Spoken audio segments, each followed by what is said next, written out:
నమస్తే. Welcome to BRK. నేను చక్కర్ల ఝాన్సీ. ఇవాళ మనతో పాటు మన స్టూడియోలో ఉన్నారు డాక్టర్ భరద్వాజ్ గారు. సీఈఓ ఇన్ హోమియోపతి, అలాగే ఫిడకస్ హోమియోపతి అనే క్లినిక్ కూడా నడుపుతున్నారు. మరి మనకున్న డౌట్స్ అన్నిటిని కూడా సార్‌ని అడిగి క్లియర్ చేసుకుందాం. నమస్తే. నమస్తే అండి. సార్, గ్యాస్ ప్రాబ్లమ్ అనేది వినడానికి కొంచెం అలా ఉన్నా గానీ, ఈ మధ్య కాలంలో కొంతమంది చాలా ఇబ్బంది పడుతున్నారు సార్. రైట్. గ్యాస్ ప్రాబ్లమ్స్ వచ్చేసి. అంటే ఫెస్టివల్స్ అని, అకేషన్స్ అని, ఏ సిట్యుయేషన్స్ వచ్చినా కాస్త ఎక్కువ తినడము, రైట్. ఆ పదార్థాలు ఆ నెక్స్ట్ డేకి అదంతా పట్టేసి అక్కడ వాళ్ళు ప్రాపర్‌గా వాష్‌రూమ్‌కి ఎళ్ళలేక, రైట్. అటెళ్ళలేక ఈ గ్యాస్ ప్రాబ్లమ్స్ చాలా వస్తుంటాయి అవును. సార్. అసలు మరి ఇలా రాకుండా ఉండాలంటే ఏం చేయాలి? రైట్. చాలా సింపుల్ అండి. గ్యాస్ట్రిక్ ప్రాబ్లమ్ మనకెందుకొస్తుంది అంటే, ప్రపంచంలో అంటే మన పూర్వీకులు ఎవ్వరు చేయలేని పనులు మనం జేస్తున్నాం. మన పూర్వీకులు ఏం జేసేవాళ్ళంటే, మంచిగా ఆర్గానిక్ తినేది గూడా చాలా లో క్వాంటిటీలో తినేవాళ్ళు. రోజుకి ఎన్ని సార్లు తినేవాళ్ళు? వారానికి 3 సార్లో, 4 పూటలో ఫుడ్ దొరికేవాళ్ళు కాదు. అంతకంటే ఎక్కువ దొరికేది కాదనమాట. దాంతో పాటు దొరికేది గూడా చాలా హై క్వాలిటీ ఫుడ్. మంచి ఫైబర్ ఉండేది. మంచి ఆకుకూరలు, కాయగూరలు, మంచి నట్స్ దొరికేవి. మంచి మీట్ దొరికేది. ఆర్గానిక్ మీట్ దొరికేది. ఇవి ఎక్కువగా ఉండేవాళ్ళ. మన పూర్వీకులు ఎప్పుడూ ఎవ్వరు కార్బోహైడ్రేట్ ఎక్కువ తినలేదంటే రైస్ గానీ, వీట్ గానీ, మెయిజ్ గానీ, జావర్ గానీ, బాజ్రా గానీ ఇవన్నీ ఎక్కువ తినలేదనమాట. ఇవన్నీ చాలా లిమిటెడ్ క్వాంటిటీలో ఉండేవి. మనకి 10,000 ఇయర్స్ నుంచి ఈ ప్రాబ్లమ్స్ అన్నీ వచ్చాయి. అంటే మన బాడీ, మన గ్యాస్ట్రిక్ అంతా అలవాటు పడింది మీట్ తినడానికి, లేకపోతే నట్స్ తినడానికి, మంచి ఫైబర్ డైజెస్ట్ చేసుకోవడానికి అలవాటు పడిందంట. ఇప్పుడు మనం ఏం చేస్తున్నాం? ఆహ్, గట్ హెల్త్ బావుండాలి. సో, ఈ గ్యాస్ట్రిక్ ప్రాబ్లమ్ బాగుండాలి. ఈ ప్రాబ్లమ్స్ అన్నీ లేకుండా ఉండాలంటే మెయిన్‌గా 2 పనులు చేయాలనమాట. ఒకటి టైమ్ రిస్ట్రిక్షన్ అంటాం. ఒకటి క్యాలరీ రిస్ట్రిక్షన్ అంటాం. టైమ్ రిస్ట్రిక్షన్ అంటే ఏం లేదు. 24 అవర్స్ తినకుండా పర్టిక్యులర్ టైమ్‌లో తినడం. మామూలుగా మనం ఏమంటామంటే 12/12 అంటాం. 12 అవర్స్ విండోలో తినడము. 12 అవర్స్ ఏమీ తినకుండా ఉండడం. ఇంకోటేంటంటే 8/16 అంటామనమాట. 8 అవర్స్ విండో పీరియడ్‌లో తినడము. 16 అవర్స్ ఫాస్టింగ్ ఉండడం. ఇంకోటేమంటామంటే 4/20 అంటామనమాట. డేలో 4 అవర్స్ పీరియడ్‌లో తినడము. 20 అవర్స్ ఫాస్టింగ్ ఉండడం. ఇవి వింటుంటే ఈ కొత్తగా వచ్చింది తెలుసా ఒక ట్రెండ్ ఫాస్టింగ్‌కి సంబంధించి. రైట్. రైట్. యాహ్! దాని నేమ్ ఏదో ఉంది తెలుసా? ఇంటర్మిటెంట్ ఫాస్టింగ్ అంట. Intermittent yeah! Fasting sir. Inter మెయిన్‌గా ఆ! 16 అవర్స్ ఖచ్చితంగా ఆగే తర్వాత తింటున్నారు సార్. రైట్. దానివల్ల హెల్త్ బావుంటుంది, వెయిట్ తగ్గుతుందని చెప్పి తప్పకుండా. యాహ్! సెలబ్రిటీస్ త్రూ అది ఎక్కువ అవునవును. జనాల్లోకొచ్చేసింది. కరెక్ట్. అదే అది సార్. చాలా కరెక్ట్ అండి.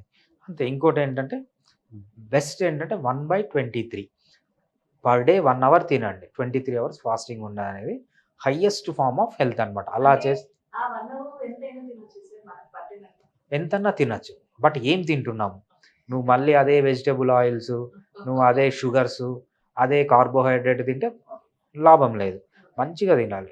మీట్ తినాలి, నట్స్ తినాలి, వెజిటబుల్స్ తినాలి, పుల్లటి మజ్జిగ తాగాలి, ఫర్మెంటెడ్ ఫుడ్ తినాలి, సీడ్స్ తినాలి, పల్సెస్ తినాలి. ఇవి తింటే హెల్తీగా ఉంటాం.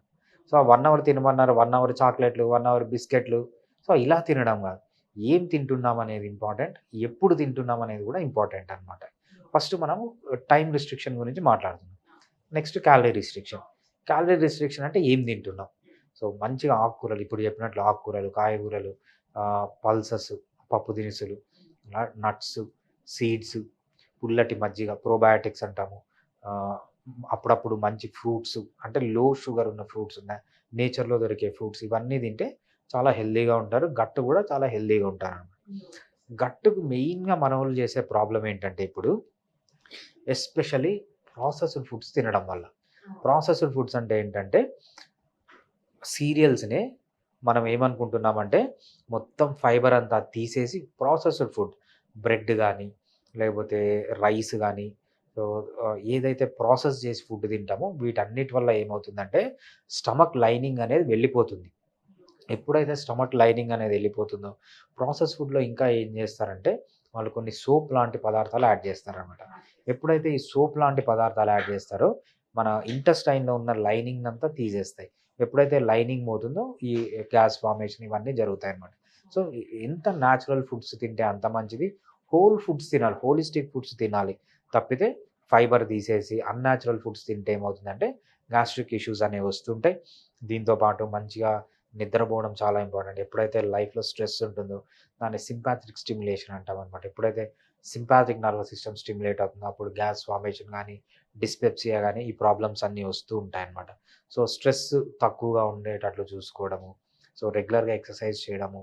మనకు దాంతో పాటు ఆల్కహాల్ గానీ, స్మోకింగ్ గానీ ఏవైతే చెడు అలవాట్లున్నాయో వీటికంతా దూరంగా ఉంటే గట్ హెల్త్ అనేది చాలా బాగా ఉంటుంది. సార్ మరి ఈ గ్యాస్ట్రిక్‌కి సంబంధించి చాలా మంది ఫుడ్ అలా మొత్తంగా వాళ్ళకి నచ్చిందంతా అకేషన్ హ్మ్. ఒక స్టోరీ చెప్పేసి మంచిగా తినేసి ఆ!